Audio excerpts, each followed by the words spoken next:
I took 4 bullets meant for his daughter, and in that moment, I finally understood what it meant to matter. The words tore out of Sofia Hartley before she could stop them, blood streaming down her temple, her body folded over a 7-year-old girl named Emma Calabrese like a shield that had finally shattered. The warehouse behind them blazed with gunfire. 3 armed men emerged from the shadows, their pistols raised, safeties clicking off in the sticky San Francisco summer heat. The air tasted like cigar smoke and ozone, like the sky before a storm. Sofia's heart hammered against her ribs so hard she thought it might break through her chest. Emma's small fingers, trembling, gripped the back of her shirt. The girl was whimpering something, "Daddy, Daddy," but Sofia could not hear her own name anymore, only the crack of the first gunshot splitting the night open like a blade through silence. Sofia's shoulder exploded backward. She did not fall. She would not fall. The second shot tore through her side. She stayed standing. Her legs screamed.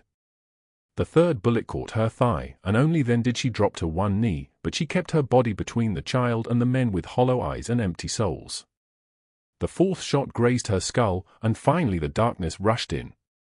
But what Sofia did not know was that this moment, this choice made in less than 4 seconds, would unravel a human trafficking network that had operated in San Francisco for 8 years, destroy 2 monsters wearing human faces, and transform her from a woman with $5 in her pocket into someone the most dangerous man in the city would spend a year learning how to love.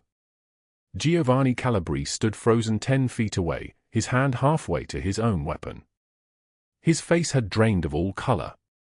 In 30 years of running an empire built on fear and silence, he had never seen anyone move like this. Not his soldiers. Not his brothers. Not even himself. A maid. A woman he had hired 3 days ago to clean the offices of his legitimate business. This nobody with calloused hands and tired eyes had just taken 4 bullets meant for his daughter. His men erupted in gunfire. The warehouse entrance exploded with light and sound. Rocco and Gino moved like ghosts, like men who had rehearsed this moment 1,000 times in their nightmares.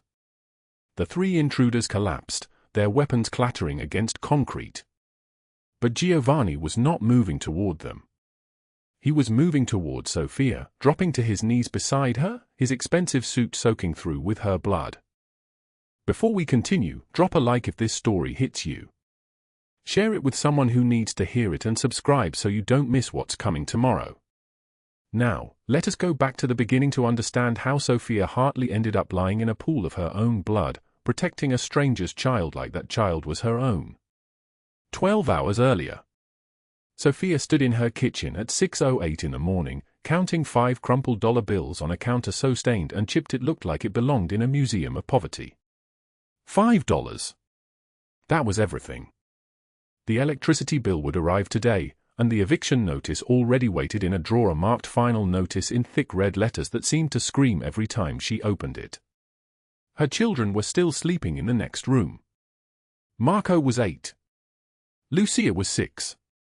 They did not know yet that their mother had missed the last 3 rent payments. They did not know that their landlord, a man named Douglas Hale, had cornered her in the stairwell yesterday and told her she had 14 days to produce $125,000, or he would change the locks while they slept. $125,000. The number was so large it stopped being real. It became abstract, like asking her to move a mountain with a spoon. Sofia folded the $5 bills and tucked them into her pocket. She would spend it on bus fare to the diner where she worked double shifts, serving men in tailored suits who never made eye contact with her, who left $2 tips on $50 meals, who treated her like furniture that occasionally brought coffee. The rain started before she reached the bus stop. November rain. Cold and sharp and indifferent. Sofia had no umbrella. She carried grocery bags that tore at the seams, letting potatoes and onions fall into puddles. She picked them up. She always picked them up. Waste was not something she could afford. By the time she reached the diner at 7:15, her hair was plastered to her skull and her uniform was soaked through. Her manager, a man named Tony with a mustache and a perpetually angry expression, did not greet her. He simply pointed at the back. Sofia changed into her apron, the pocket still stained with coffee from yesterday, and began taking orders. The diner was a specific kind of hell. Not the worst kind. She had known worse. She had known the hell of her ex-husband's fists. She had known the hell of sleeping in her car with 2 children shivering in the back seat. This was just the hell of invisibility. Of being looked through rather than at. Of having her body treated as a vessel for other people's hunger while her own children ate cereal for dinner because milk cost more than she could justify. At 11:30 that morning, 3 men in black suits walked through the door. Not ordinary suits. Suits that cost more than everything Sofia owned. The men were tall, broad-shouldered, moving with the kind of coordination that suggested they had trained together for years. They did not sit. They stood by the window and waited. And then another man entered. Giovanni Calabrese. He was tall, perhaps 6'2", with dark hair silvered at the temples and a scar running from his left eye to his cheekbone like someone had once tried to carve him open and failed. He wore a cashmere coat that probably cost more than Sofia's annual salary, and his eyes, they were the color of storm clouds. When he looked at something, it stopped existing as separate from him. It became part of his world. Part of his calculation.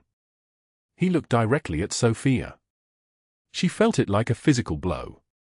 Her hand trembled. The coffee pot she was holding suddenly weighed 1,000 pounds. Giovanni Calabrese sat in her section. She had no choice but to approach him. Her feet carried her forward like they belonged to someone else. "Coffee," he said. His voice was deep and solid like an oath, like something that had been carved into stone centuries ago and would not change. "Yes. Of course." Sofia's voice came out barely a whisper, trembling like a candle in the wind. She poured the coffee with both hands to keep it steady. The cup sat on the saucer like it was the most important thing she had ever done. "You're afraid," Giovanni said. It was not a question. "No. I'm just..." Sofia stopped. There was no point lying to a man like this. She had learned, over many years, that men who looked like him could sense dishonesty the way animals sense blood in water. "Yes. I'm afraid." Giovanni studied her for a long moment. At the next table, a woman named Sophie Langford, dressed in clothes that cost more than Sofia's rent, her nails manicured to points, her jewelry catching the diner light like weapons, watched this exchange with an expression that looked like hunger. Like she had seen something weak and was calculating how to use it. "Why?" Giovanni asked. Sofia's throat closed. She could not answer. To answer would be to admit things that were not supposed to be spoken aloud. That she was drowning. That her children were cold at night. That a man named Douglas Hale had threatened her with complete and total destruction if she could not produce money that did not exist. But then Emma Calabrese wandered into the diner from the back where Giovanni's men had secured the kitchen. Emma was 7 years old, with dark curls and her father's storm-cloud eyes, and she was holding a chocolate chip cookie. "Daddy, this lady gave me a cookie," Emma said, pointing at the teenage girl who worked the register. Giovanni looked at his daughter. Something in his face shifted. The hardness cracked, just for a moment, just enough for Sofia to see the man underneath the legend. "Did she?" Giovanni said quietly. "Yes. She said I was pretty. Nobody ever says I'm pretty. They're scared of you." Emma took a bite of the cookie and smiled at Sofia. "You're not scared of Daddy, are you?" Sofia could not lie to a child. "A little bit," she said honestly. "But that's okay. I'm scared of a lot of things." "Like what?" "Like not having enough money. Like my kids being hungry. Like losing our home." Emma considered this with the seriousness of someone much older. Then she reached up and took Sofia's hand. "Daddy fixes things," Emma said simply. "He fixed it when my grandmother was sick. He fixed it when Uncle Marco needed help. Daddy fixes things when people are hurt." Giovanni was watching all of this unfold. His scar seemed darker than before, or maybe that was just the light. When he spoke, his voice carried the weight of someone accustomed to being obeyed immediately and without question. "What is your name?" "Sofia. Sofia Hartley." "Sofia, I have a job for you. 3 days a week, you clean my offices downtown. You bring no one. You tell no one. My driver will pick you up at 6 in the morning and return you by 5 in the evening. You will be paid $1,000 per week." Sofia's vision tunneled. $1,000 per week. It was not a number that belonged in her world. It was a number from a different dimension, a different reality. "Why would you?" "Because my daughter asked a question about what it looks like when someone is drowning, and your answer told me everything I needed to know about who you are." Giovanni stood, and his men immediately materialized beside him. "Be ready tomorrow morning. My driver's name is Rocco. Do exactly as he says. Do not ask questions. Do not deviate. Do you understand?" Sofia nodded. She could not speak. When they left, the smell of expensive cologne lingered in the diner like a ghost. Sophie Langford watched Sofia from her corner table with an expression that looked like a predator marking prey. That night, when Sofia came home, Marco and Lucia were sleeping. She stood in the kitchen and wept. Not from relief. Not from gratitude, though she felt that too. She wept because something had shifted in the universe, and she could not predict what it would cost her. She had $5 in her pocket yesterday. Tomorrow, everything would change. The 5 $1 bills lay on the kitchen counter like a defeat she could see. Sofia Hartley stood in the half-light of her studio apartment in the Tenderloin, counting them again even though she had counted them 17 times already. $5. In 4 days, the electricity bill arrived. $340 past due. The power company did not accept $5 as a down payment on Mercy. Beyond the thin curtain that separated the kitchen from the bedroom, her daughter Emma and son Lucas were still sleeping. Emma was 6. Lucas was 4. They did not yet understand that the money had a shape and a limit, that it could run out like water from a broken faucet. Sofia wanted to keep it that way for as long as she could. She opened the drawer marked Final Notice. The letter was stamped in red ink so aggressive it looked like a wound. $125,000 owed to Douglas Hale for property damages. Repairs to his building. Structural damage. The language was deliberately vague because the amount was deliberately impossible. She had 14 days to pay it or surrender everything. The apartment. The children's school supplies. The insulin Lucas needed for his early-onset diabetes that the free clinic had diagnosed 3 months ago. 14 days. $125,000. $5 on the counter. The math did not compute in any reality she inhabited. Sofia pulled her work uniform from the hook behind the bathroom door, the polyester still damp from yesterday's shift. The collar was frayed at the edges. There was a stain on the sleeve that would not wash out no matter how hard she scrubbed it at the laundromat. The name tag read Rose's Diner in faded blue letters. She had been wearing this same uniform for 2 years. The name tag was from 3 jobs ago, and she had never bothered to change it because the diner owner did not care what it said as long as she showed up at 5 in the morning and did not complain about the 12-hour shifts. At 5:47 in the morning, Sofia woke the children. Emma blinked up at her mother with the patient acceptance of a child who had learned not to ask for things. "Do I have school today?" "Yes, baby." "Get dressed." "The outfit I laid out yesterday." Emma rolled out of bed without protest. Lucas was harder to wake. His small body was rigid with sleep, his dark hair plastered to his forehead with sweat. Sofia checked his blood glucose monitor on the nightstand. 98. Acceptable. She gave him 2 glucose tablets anyway because low blood sugar could sneak up and she could not afford a hospital visit. Could not afford it. Could not afford any of this. Breakfast was cereal with powdered milk from the corner store. The milk tasted like chalk mixed with sadness, but it was $3 cheaper than rail milk, and $3 mattered when you had 5. Sofia watched her children eat, their small mouths moving mechanically through the motions. They did not complain about the taste anymore. They had learned acceptance too. At 7:42, she walked them to school. 8 blocks. Her shoes had a hole in the sole that she had stuffed with newspaper. The newspaper shifted with each step, creating a sensation like walking on broken bones. Emma wore shoes with cardboard covering a hole in the heel. Lucas's shoes fit but were 2 sizes too small because she had bought them 3 years ago and inflation had not released its grip on a single digit since then. The bus fare was $2.75 per person. She could not afford $20 a day for bus fare, so she walked 8 blocks each way for miles a day before her actual work began. By 8 in the morning, Sofia was already exhausted. The diner smelled like grease that had been burned and reburned in the same vat for a decade.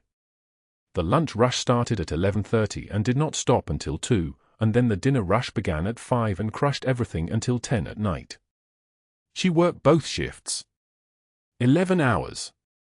She made $200 a day, and most of that went to rent, childcare, electricity, food, the insulin that Lucas needed like other children needed air. At 9:14 that evening, Sofia clocked out. Her car was a 1997 Honda Civic with 240,000 miles stitched into its frame like a battle scar. The check engine light had been on for 6 months.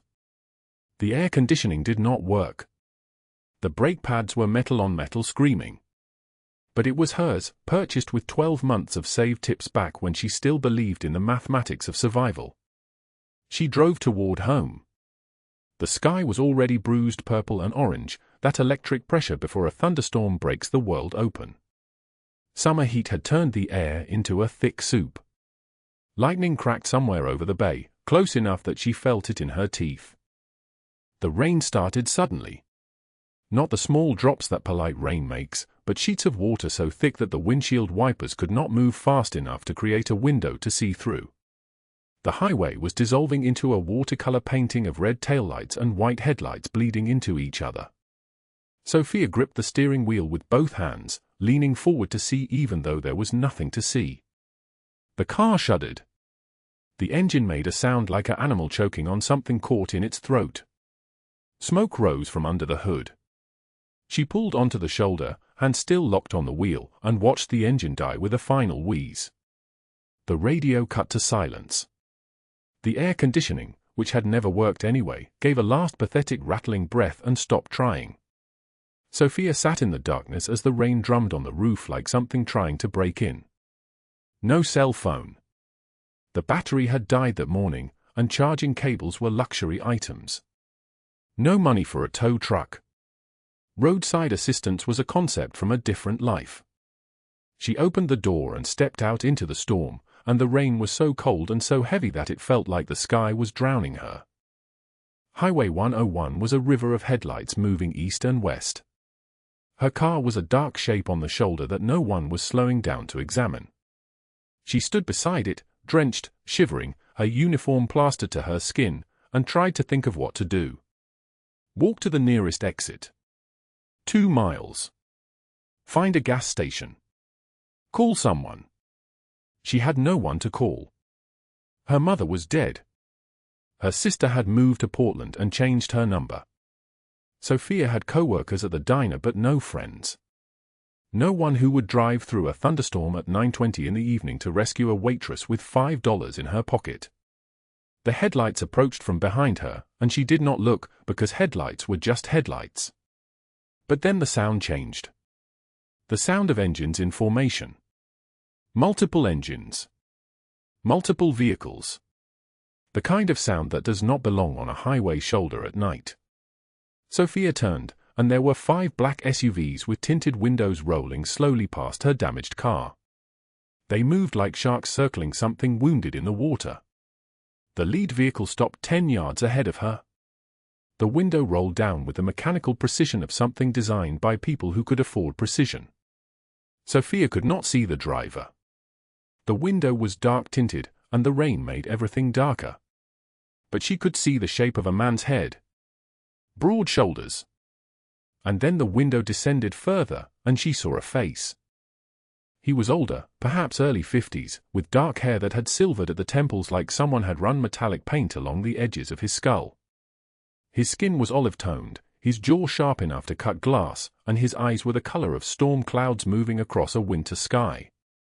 There was a scar running from the outer corner of his left eye down to his cheekbone, a thin white line that looked like a blade had once tried to split his face in half.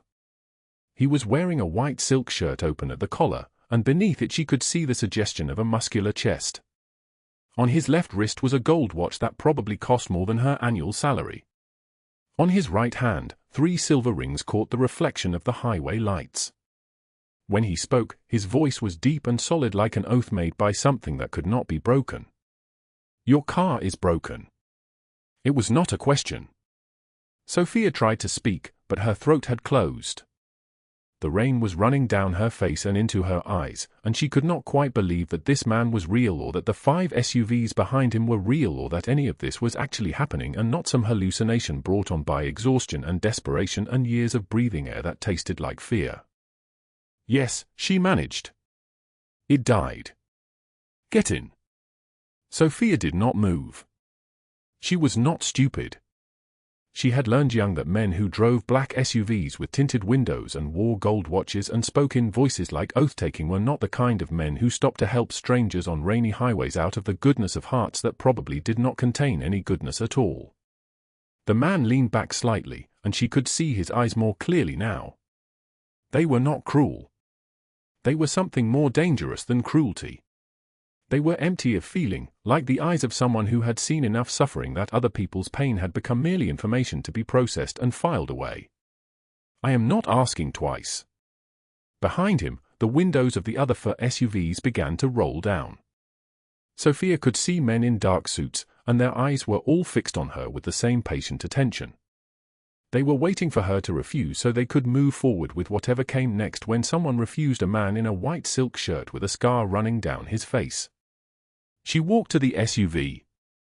The door opened before she reached it, as if it had been expecting her all along.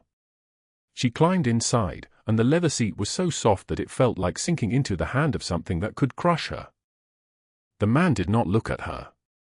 He was speaking into a headset, his voice steady and giving instructions about towing the Honda Civic, about checking the engine, about making sure it was fixed by morning. He was speaking the way someone speaks who is accustomed to being obeyed, and obeying him did not even require acknowledgement because acknowledgement was implied in the structure of the universe itself. The SUV moved onto the highway, and Sofia realized that she had just gotten into a car with a stranger during a thunderstorm, and no one in the world knew where she was. The warehouse door clicked shut behind Sofia, and the sound echoed through concrete corridors that smelled of motor oil and money. Giovanni Calabrese stood with his back to her, studying a wall of security monitors that cast his face in blue-gray light. He was still in the white silk shirt, though now his sleeves were rolled up, exposing the thick gold watch that probably cost more than her car. The scar on his face seemed darker in this light, running from his left ear down to his jawline like a blade had once tried to erase him. "You're wondering why I brought you here," he said without turning around. Sofia's hands trembled. She gripped them together. "Yes. My daughter Emma mentioned you. The woman at the diner who asked about her drawings." He turned to face her now, and his eyes held something that made her throat tighten. Not hunger like Douglas. Something else. Something that looked almost like recognition. "She said you smiled at her? That you gave her a free cookie when her nanny was not paying attention?" Sofia nodded slowly. Emma was 7, with dark curls and a gap-toothed smile. She came to Rose's sometimes, always ordering chocolate milk and sketching on napkins. "In my world," Giovanni continued, "people smile at my daughter for what I can give them. Money. Power. Protection." He moved toward her, each step deliberate, and Sofia forced herself not to back away. "They do not smile because they see a child. They smile because they see a resource." He stopped 3 feet from her.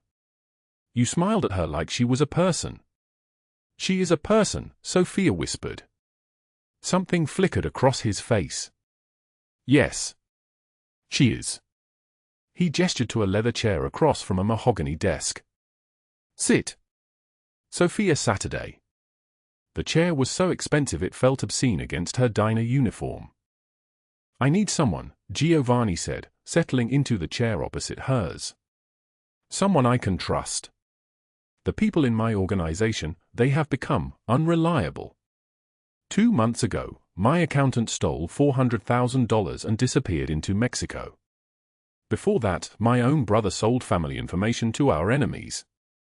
His jaw clenched so hard she could see the muscle working. He chose betrayal over blood. So now I trust no one who shares my blood. I trust only actions. Results. Loyalty that is chosen, not inherited. Sofia's pulse quickened. What do you want from me? Discretion, Giovanni said. And trustworthiness. I need someone to clean these offices. Wednesday and Saturday nights, 10 o'clock to 2 in the morning. You will see things. Hear things. You will forget everything you see and hear. He named a figure that made her ears ring. $3,000 a week. Sofia did the math before he finished speaking. 5 weeks. $25,000. Enough to pay Douglas. Enough to fix the Honda. Enough to breathe. Why would you trust me? She heard herself ask. You just said you trust no one. Because you have children. Giovanni's gaze was steady. You have a daughter and a son. I have seen their school photos on the bulletin board at the diner. Ages 5 and 7. Is that correct? Her blood went cold. He had seen their photos. He knew where they went to school. He knew everything. People with children understand what it means to protect something, he said quietly. Sacrifice. Desperation. The willingness to do whatever is necessary. Those are the only qualities that matter to me now. Rocco appeared in the doorway then, his massive frame filling the space. He exchanged a look with Giovanni that made Sofia's skin prickle. In that glance was something unspoken, something that might have been concern. Rocco had been driving the SUV. He had heard the entire conversation. The warehouse is secure, Rocco said. Gino is upstairs. Giovanni nodded. Sofia will begin Wednesday. Rocco's eyebrows rose slightly. But he simply said, understood, and withdrew into the shadows of the corridor. Sofia worked her first night on a Wednesday when the rain fell so hard it drummed against the warehouse roof like 1,000 impatient fingers. The underground offices were immaculate, marble floors, leather furniture, cigar smoke hanging in crystalline layers. She cleaned the poker room first, where men in suits counted stacks of $100 bills with the casual efficiency of people handling something meaningless. No one looked at her. She was invisible, which was exactly what she needed to be. Around midnight, Giovanni emerged from his private office and found her polishing the bar counter. He watched her for a long moment without speaking. When he finally did, his voice was different. Softer. You move like you are trying not to take up space, he said. Sofia froze, cloth in hand. What? Your body language. You minimize yourself. Apologize with your posture for existing. He moved closer, and she caught the scent of his cologne again, expensive, understated, like the rest of him. Someone has taught you to be small. She did not answer. She did not know how to answer. Giovanni reached out and gently lifted her right hand. The skin was raw and cracked from cleaning chemicals. He turned her wrist slowly, studying the calluses, the small scars, the broken nails. How long? He asked. How long what? How long has someone been hurting you? The question broke something inside her. The words came pouring out like floodwater through a broken dam. Douglas Hale. The landlord. The debt that was not her fault, listed on papers she had signed without understanding. The way he cornered her in stairwells, his hands on her shoulders, his voice dropping to a whisper. 2 weeks, Sofia, or I take the children. You understand what I mean by take. She told him about the apartment damage claim, how she was supposed to be liable for repairs that had existed before she moved in.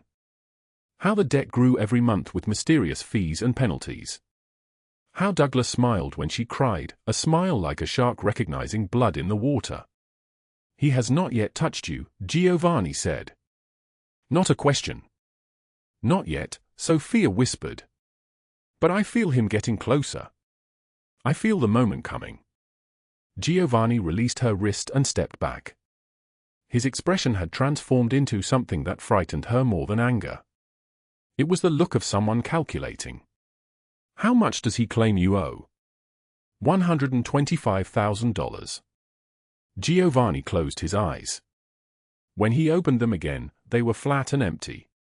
"He will not harm you again. I am giving you my word." Sofia wanted to believe him. But words were cheap in her experience, and promises were things broken people made to comfort other broken people.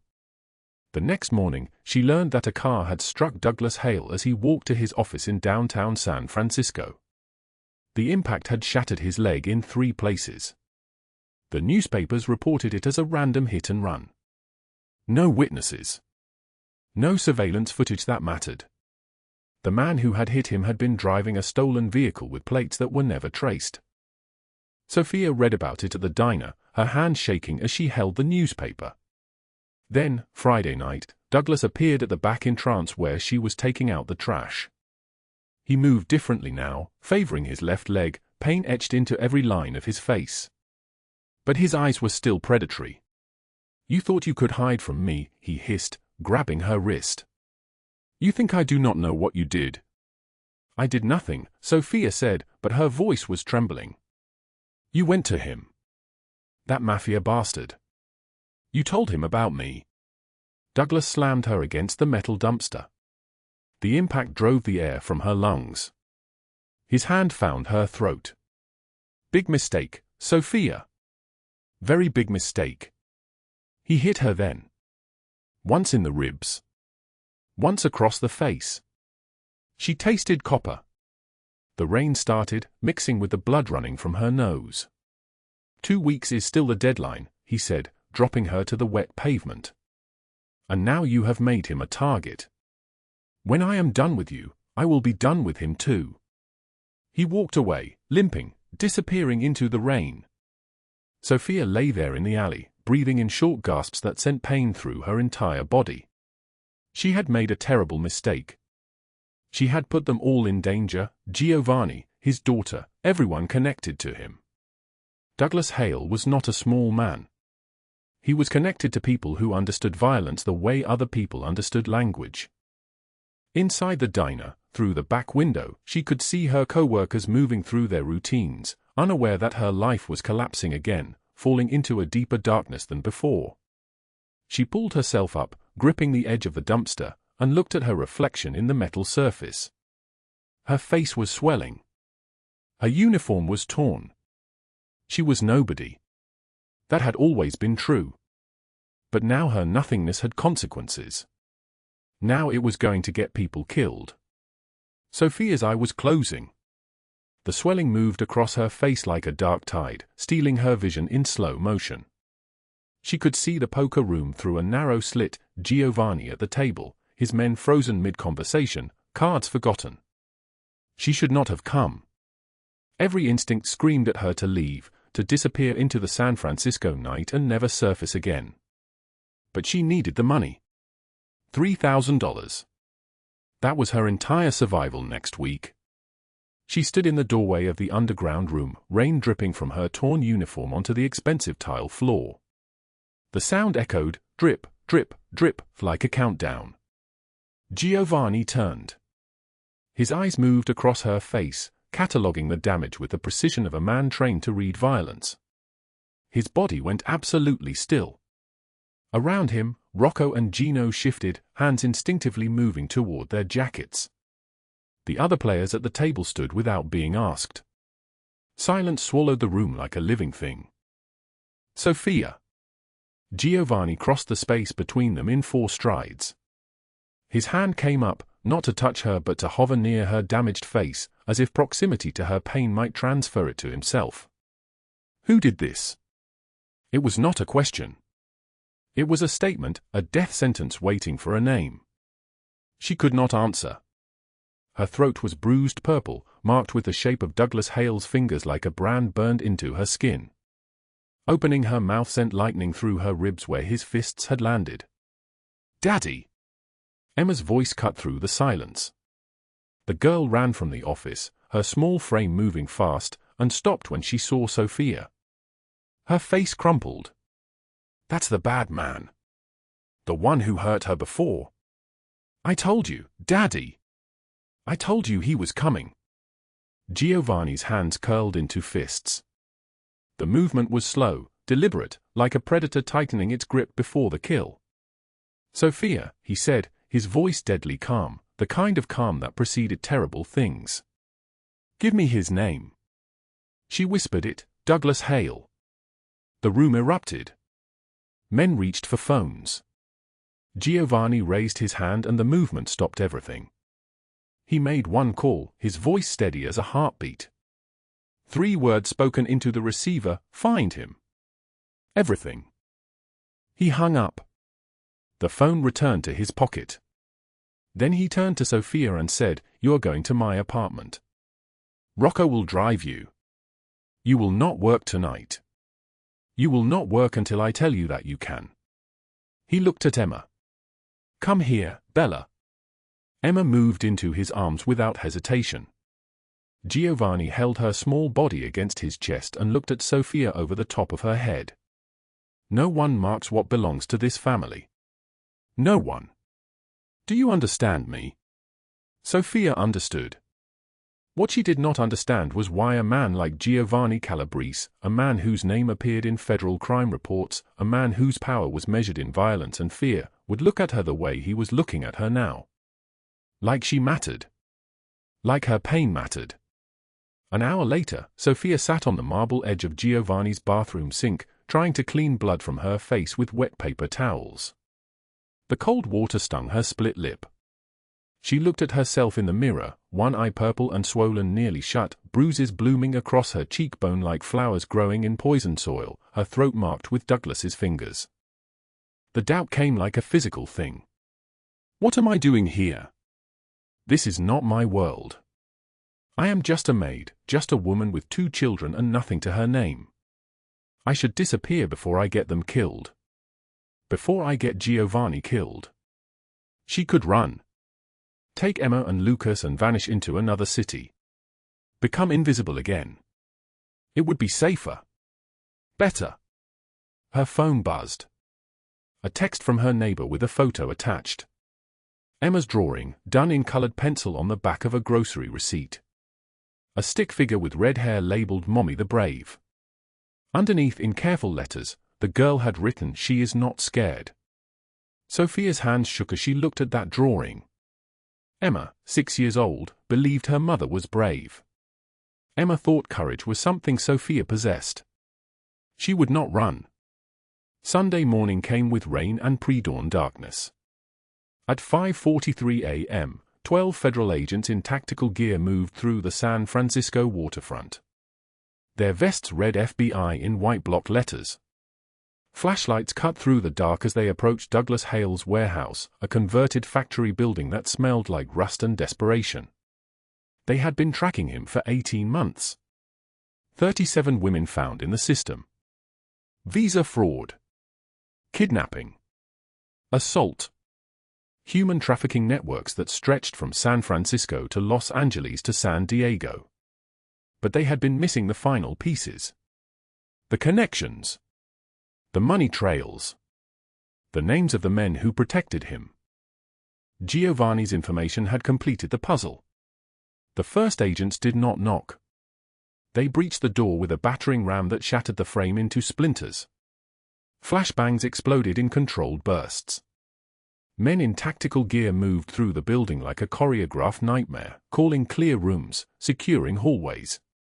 Douglas Hale stumbled from his office in a bathrobe, his limp worse than ever, panic flooding his face as reality finally arrived. He dropped to his knees without resistance. His body trembled like a cornered animal. "I have rights. I have lawyers." His voice cracked, becoming a whimper. "You cannot do this. Agent Sarah Morrison, a woman who had spent 18 months looking at photographs of Douglas's victims, read the charges in a voice that could have frozen steel. Federal trafficking. Racketeering. Kidnapping. Assault. 40 years minimum. No parole. Handcuffs closed around his wrists. The sound, metal clicking shut, was the sound of his world ending. By 7 a.m., his face was on every news channel in California. His photograph, taken during his arrest, showed a man broken. A man terrified. A man who had believed himself untouchable and discovered, too late, that he was not. Sophie Langford was arrested at 6:15 a.m. at her penthouse apartment overlooking the bay. She was still in silk pajamas when the agents came through her door. She screamed. She tried to run on her own marble floors, her bare feet slipping on the polished stone. Agents caught her before she reached the bedroom. They confiscated her accounts. All of them. $47 million frozen. Every dollar traced back to trafficking proceeds, to women bought and sold, to girls who should have had futures. "You cannot do this," she shrieked as agents led her toward the elevator. "I am a philanthropist. I donate to children's charities. My foundation has helped thousands." Agent Morrison, processing the seizure paperwork, allowed herself one cold smile. Those charities had been money laundering. Fronts built to launder dirty cash and create a facade of respectability. Sophie Langford had used sick children as a cover for buying and selling human beings. The agent said quietly, "You are done." By noon, every news outlet in San Francisco ran the story. CNN picked it up. Then MSNBC. By evening, every major network in the country was running the same footage. The warehouse. The arrest.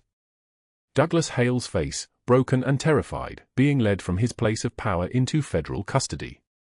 The revelations came in waves. Sophie's charitable galas exposed. The names of politicians and businessmen who had attended her parties, who had donated money, who had known what she was. A domino pattern of powerful people suddenly very aware that their comfort was ending. Sophie's society friends stopped returning her calls. Her mother refused to post bail. Her board of directors issued a statement within hours: "We had no knowledge of these activities. We are fully cooperating with federal investigators." Translation: You are alone now. Douglas Hale was sentenced to 40 years in federal prison with no possibility of parole. He would spend the next 4 decades in a small cell, stripped of everything, forgotten by the world that had once feared him. Sophie Langford received 25 years. Her assets were liquidated. Her name became synonymous with exploitation, with the careful performance of charity concealing absolute cruelty. She would live in federal prison, where other inmates knew exactly what she was. Justice had not come as a blade. It had not come as a bullet. It had come as the slow, grinding machinery of federal prosecution. The kind of justice that takes time. The kind that leaves scars that will not heal. This was not death. Death would have been too quick. Too easy. Too merciful. This was better. This was ruin. This was the systematic destruction of everything a person had built. This was standing before the world marked and knowing that mark would never wash away. And 3 blocks away, in Giovanni's penthouse overlooking the same bay where Sophie had watched her empire collapse, Sophia stood on a balcony with Emma's hand in hers. The child was asleep, finally at peace, her small body trusting enough to rest against Sophia's shoulder. The rain had stopped. The sky was clearing. Tomorrow, everything would change again. But tonight, Sofia Hartley stood in the light of a city that had finally seen her. Tomorrow, she would tell her story to federal agents. Tomorrow, her testimony would seal Douglas Hale in that cell forever. But tonight, she just stood there breathing, feeling the weight of her daughter, feeling something that might have been hope. 1 year had passed since the gunfire fell silent in Giovanni's office. 1 year since Sofia Hartley took for bullets meant for a child who was not her own. The scars remained, 3 puckered marks on her shoulder, her ribs, her thigh, and a graze along her scalp hidden beneath dark hair but felt every time she ran her fingers across it. She traced them sometimes in the shower, these permanent reminders of a choice made in less than a second. Sofia stood on the balcony of a penthouse overlooking San Francisco Bay, the sunset painting the water in shades of gold and crimson so vivid it seemed impossible. She wore an elegant black dress, the kind she could never have imagined owning a year ago, when $5 was all she had in her pocket and a letter marked final notice waited in a drawer like a countdown to ruin. That woman felt like a ghost now, someone she had read about in someone else's tragedy. The non-profit bore her name, the Hartley Foundation for Trafficking Survivors. $2 million in Giovanni's funding had transformed a warehouse in the Mission District into a sanctuary. Counselors on staff. Legal aid. Job training. Safe housing. 83 women had walked through those doors in the past year, each one carrying the weight that Sofia had carried, the invisible mark of being hunted, of being valued only for what could be taken from her. Her children were in private school now. Lucas, age 8, read 3 grades ahead and wanted to be a lawyer. Emma, age 6, had stopped having nightmares for months ago. They called Giovanni by his first name, which still felt strange to Sofia, this easy intimacy between her children and a man who commanded empires. But Emma, his daughter, the same Emma who had cowered beneath Sofia's bleeding body as bullets tore through muscle and bone, Emma had made the introduction. 2 girls, both named Emma, both learning that family had nothing to do with blood. The city glittered below, millions of lights beginning to ignite as darkness crept across the bay. Sofia's hands rested on the railing, and she could still feel the phantom weight of a child pressed against her chest, could still hear the crack of the first shot, could still taste blood. The door to the balcony opened behind her. Giovanni stepped out without speaking, and Sofia did not turn. She knew his footsteps now, deliberate, measured, the sound of a man who had learned to move through the world with absolute control.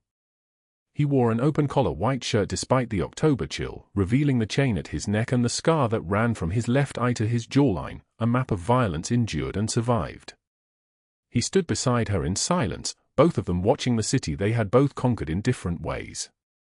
Finally, he spoke, his voice deep and solid like an oath, rough at the edges from emotion he rarely allowed himself to show. "I watched you take those bullets," Giovanni said. The words emerged slowly, as if he had been gathering them for months. "I watched you choose to protect my daughter when you could have run. Could have hidden. Could have saved yourself." Sofia turned to him. His eyes were glistening, the scar on his face somehow more visible in the fading light. "My own brother, my blood, he betrayed our family to save himself," Giovanni continued. 15 years ago, when pressure came, when choices became dangerous, he folded. He ran. He decided that his survival mattered more than his oath, more than loyalty, more than the blood that bound us. He paused, his jaw tightening at the memory. "But you," he said, turning to face her fully. "You, Sofia Hartley, a woman I had known for 3 days, you stood between death and my child without hesitation. Without thinking. Without asking for anything in return." Sofia's chest tightened. She had not spoken about the shooting since the surgery, had pushed it into a compartment of her mind labeled "Do Not Open." "That's when I understood what loyalty actually means," Giovanni said. His voice broke slightly, and he cleared his throat. "Not blood. Not ancient oaths or family trees or inherited duty. But choice. You chose Emma. You chose to matter. And in doing so, you taught me something my entire empire had failed to teach me: family is not always bound by blood." He reached out and took her hand. The touch was gentle, reverent, like touching something sacred. "Family is bound by those who choose to stay when the storm arrives," he said. "You stayed, Sofia. Even when staying meant dying, you stayed." Sofia's tears fell freely now, washing down her face like the rain that had fallen the night Douglas Hale had first found her in the stairwell, the night everything had changed. "I have spent a year trying to find words worthy of what you did," Giovanni continued. "I do not think they exist in any language. But I can tell you this: you will never walk alone again. Never count pennies again. Never fear a man like Douglas Hale again. Because you are family now, Sofia. Not by blood. By choice. Because you chose us, and we choose you. He paused, his fingers brushing against her cheek, wiping away a tear. Forever, he said. A small voice came from the doorway behind them. Papa, does forever mean we never have to say goodbye? Emma stood there, both Emma's now, Giovanni's daughter and Sofia's son Lucas just visible behind her, holding hands. Emma's daughter was 6 years old with dark curls and her father's intense eyes. She looked at the adults with a knowing expression that seemed far too wise for her age. Giovanni smiled, and when he smiled, the scar on his face seemed to glow with something other than violence. He crossed to Emma and lifted her into his arms.